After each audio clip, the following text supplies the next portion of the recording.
Italy के famous painter Gionee ने 1985 में एक पेंटिंग बनाई जो देखते ही देखते इतनी मशहूर हो गई कि इस पेंटिंग की 50,000 कॉपीज बनाई गई और इन कॉपीज को लोग अपने घरों में लगाने लगे। इस पेंटिंग का नाम था दी क्राइंग बॉय।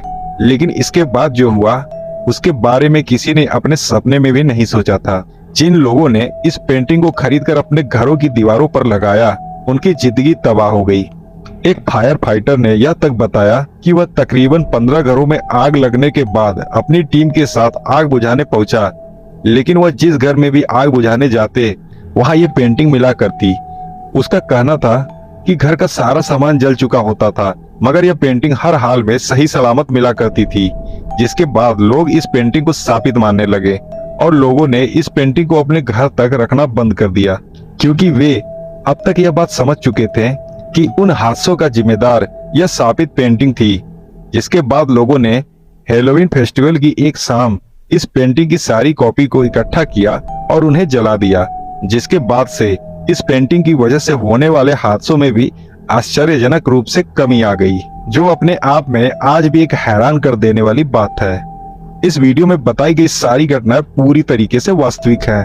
नमस्कार दोस्तों, एक नए वीडियो में आपका स्वागत है। नलेबा इस शब्द में खौफनाक और एक सच्ची कहानी छुपी हुई है।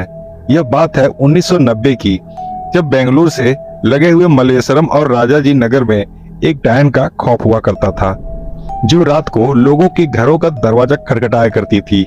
वह डायन लोगों के परिचित सदस्यों की आवाज में ही पुकारा करती थी और दरवाजा खोलने को कहती। जो कोई आवाज सुनकर दरवाजा खोल देता था उसके 24 घंटे के अंदर उस शख्स की मौत हो जाया करती थी। इस सिलसिले के चलते गांव के लोग अंधेरा होते ही अपने अपने घरों में कैद हो जाया करते थे और कोई बाहर नहीं निकलता था। जिसके बाद से लोगों ने अपने घरों के बाहर नलेबा लिखना शुरू कर दिया, जिसका मतलब होता है कल आना।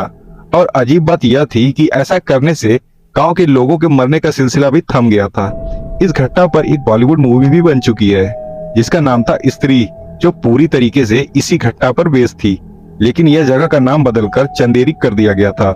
इस शख्स का नाम है गौरव तिवारी, जो इंडियन पैरानॉर्मल सोसाइटी का सीईओ और फाउंडर था।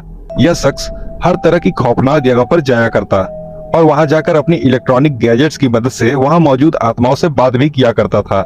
इस शख्स का ऐसा मानना था कि आत्माओं से डरने की जरूरत नहीं है, जैसे हम हैं वैसे वो भी होते हैं। लेकिन एक दिन अचानक से उसने अपनी वाइफ से कहा कि कोई निगेटिव एनर्जी उस पर काबू करने की कोशिश कर रही है और वह उसे अपने साथ ले जाना चाहती है। जिसके बाद 7 जुलाई 2016 के दिन अपने लैपटॉप पर मेल चेक करने के बाद वह अचानक से उठकर बाथरूम में जाता है और कुछ देर बाद बाथरूम में उसके गिरने की आवाज आती है।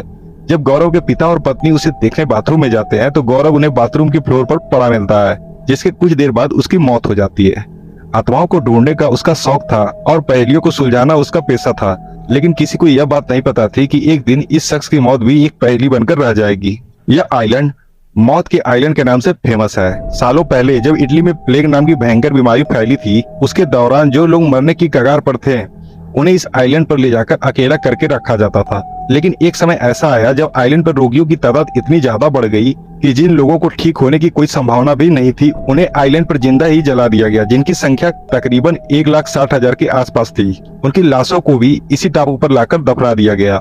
इसके बाद से उन लोगों की आत्माएं आज भी यहाँ भटकती रहती हैं, जिसके बाद से आइलैंड हॉन्टेड माना जाने लगा। 1922 में आइलैंड पर एक मेंटल हॉस्पिटल भी बनाया गया, लेकिन इसके बाद इस हॉस्पिटल की स्टाफ और डॉक्टर्स की रहस्यमय परिस्थितियों में मौत होने लगी। साथ ही हॉस्पिटल के डॉक्टर से लेकर नर्सों और मरीज तक को यहाँ कई अजीब चीजें दिखाई देने लगी, जिसके बाद हॉस्पिटल को बंद कर दिया गया।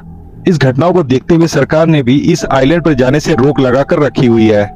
आज कोई मछुआरा तक इस आइलैंड के आसपास मछली पकड़ने भी नहीं जाता है, क्योंकि उनके जाल में मछलियों की जगह मरे हुए इंसानों की हड्डियां फंस जाया करती हैं। तो आज के वीडियो में बस इतना ही। वीडियो पसंद आया हो तो इसे लाइक और शेयर जरूर कीजिएगा। ऐसे ही वीडियो देखने के लिए हमारा चैनल सब्सक्राइब करें। धन्यवाद।